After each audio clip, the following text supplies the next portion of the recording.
Hello and welcome back to Shoogly Shed Motors. Today I'm going to get into forks for the CB250RS built back up.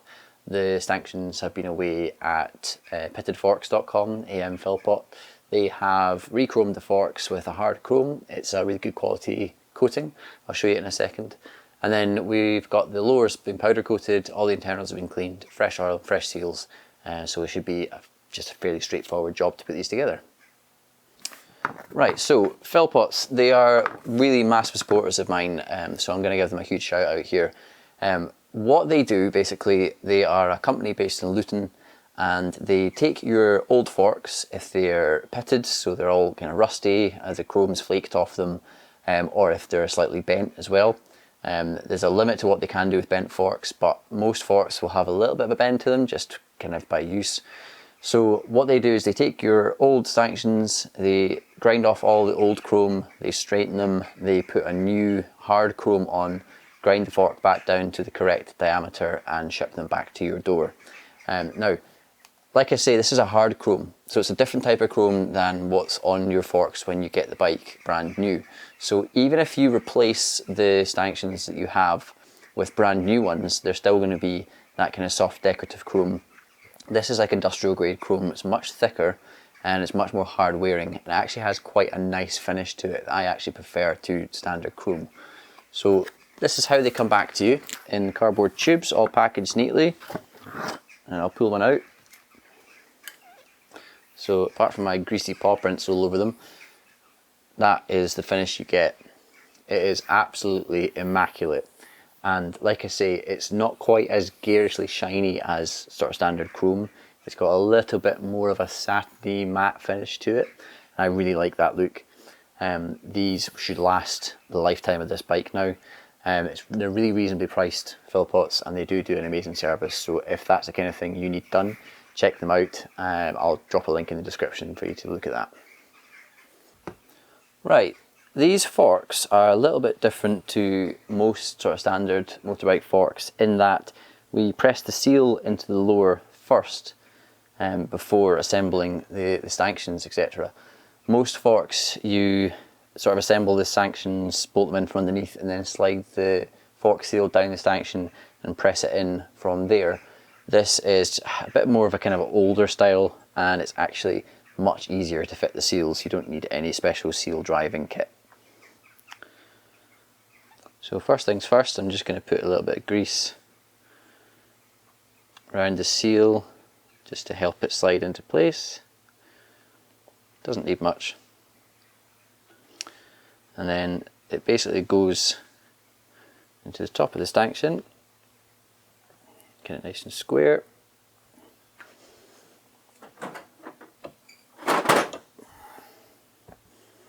And then using the correct size socket to drive the seal in.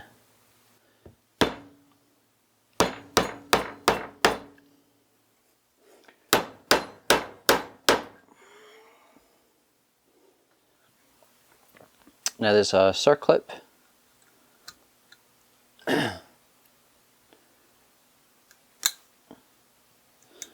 Goes into a groove above the seal, holds it in place. That's one.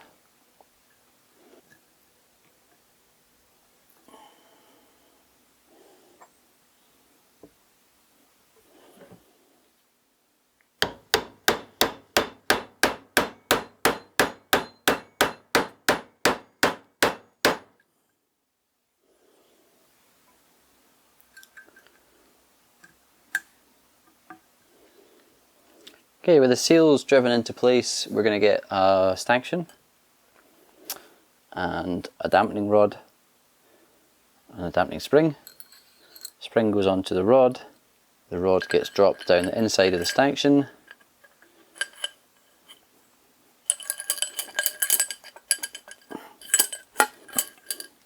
Like that.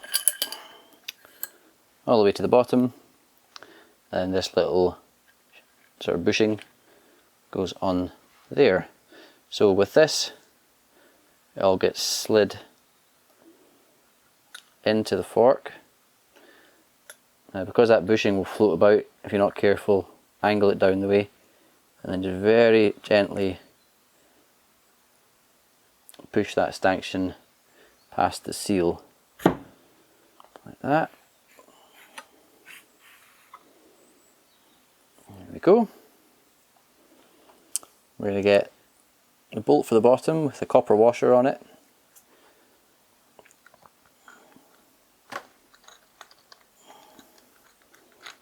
Get that thread started if you can. And if you've got an impact driver, this makes this easier. There we go. And then once the whole fork's assembled, I'll just nip that bolt up a wee bit more, just make sure that that creates a good seal. The spring, it does have a top and a bottom, so it's more tightly wound towards the bottom and a bit more relaxed wound at the top. It's quite hard to tell, but if you look closely you should notice that. In goes the spring.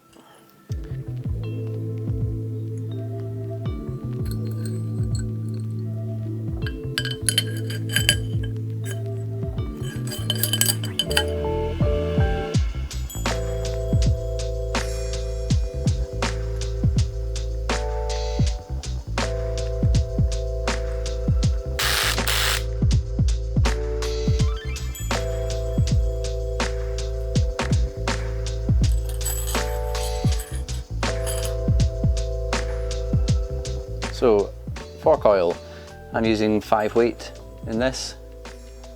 The only kind of real way to change the performance of old suspension forks like this is to select different weights of fork oil.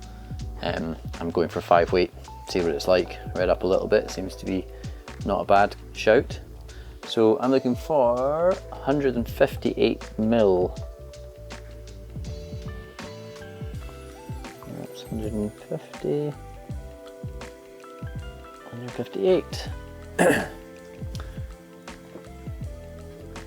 I'm going to pour it down into the fork leg.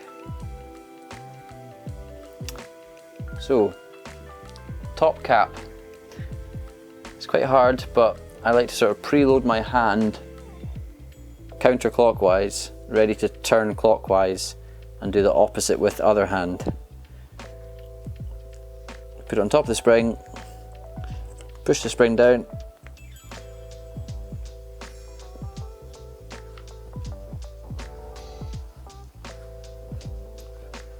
get that thread started. So it's started, that's fine. We'll do the other one. So 158 again.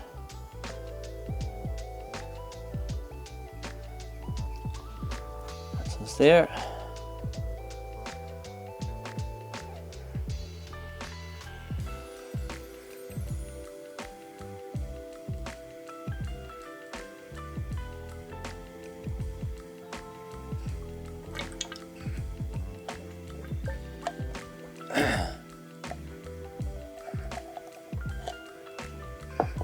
All in.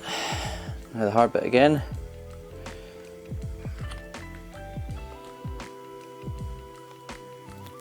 Oh.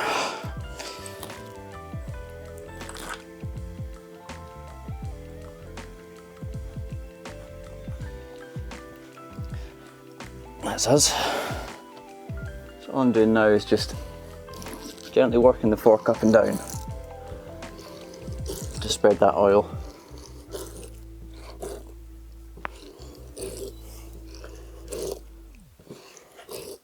So, only thing these forks are going to get is gaiters, fork gaiters to go on. You do get sort of standard dust seals for these ones. Can't fit them and gaiters, so I'm just going to put gaiters on over these.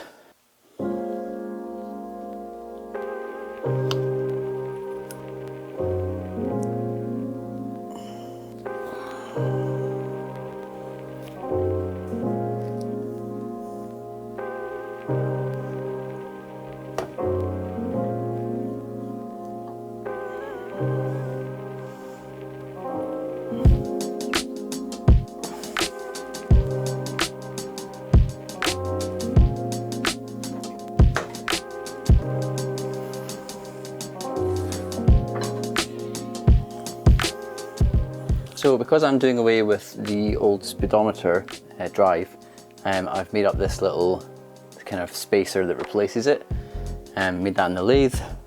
You can get these online. Brickhouse Builds, BJ makes these, so if you're looking for one for your bike, check them out. I just made this one on the lathe, but his are maybe a little bit nicer, a little bit neater.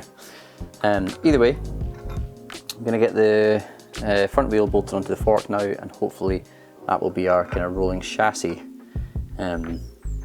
achieved. So a little bit of lining up involved.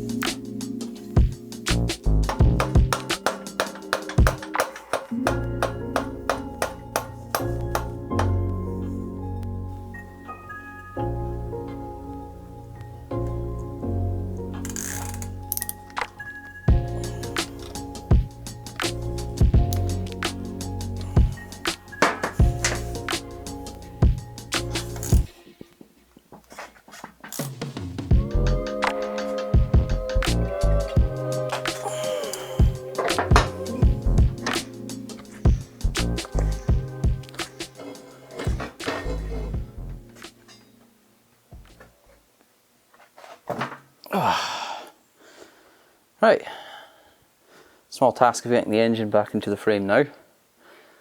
Probably going to stick a jack under it and raise it up to the position it needs to be in. I think it's much more complicated than that.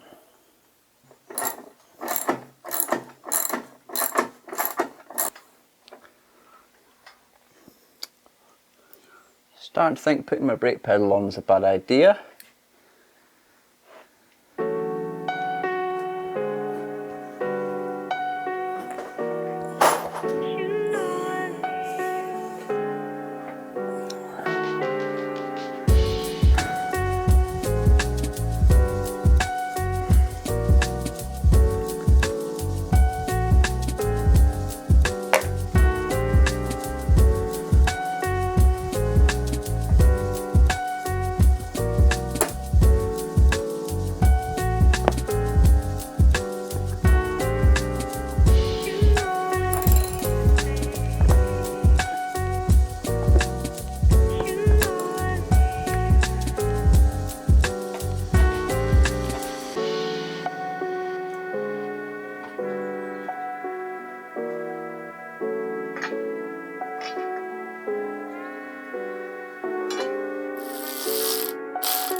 Last thing I'm going to fit are some handlebars. So I don't know if this will surprise anyone, but I'm going to go for these Clubman bars.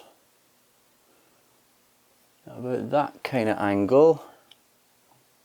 It's about as dipped as I can.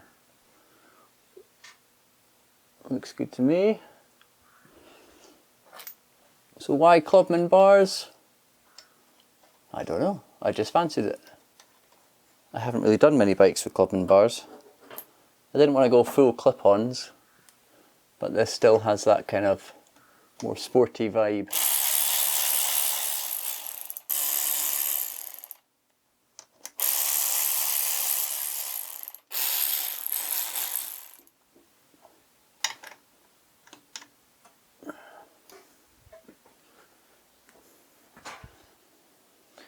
Okay, rolling chassis achieved. That's the engine back into the frame. Obviously the fork's on as well, so the bike's now basically sitting on its own two wheels, if it went for the fact it's on the centre stand. Anyway, the good thing about this is now I can just start kind of bolting bits and pieces on. I've got to sort out the mudguard stuff at the back, put the chain on, sort out the front brake, get that on, figure out what I'm doing with the electronics, and the big one really is paint as well, getting the tank and all that painted up, the tank and the cowling and the front fender all painted, wiring the bike, rebuilding the carburetor, getting the carburetor on. Yeah, there's still plenty more stuff to do on the bike, but it's got a bit of a shape to it and a stance, which I am very happy with so far. So yeah, I hope you like it too. It's good to see the engine back in the frame now. It's starting to take shape. Anyway, as usual, please do give me a like, leave me a comment, and make sure you subscribe to the Shoogly Shed channel, and I'll see you next time. Take care. Goodbye.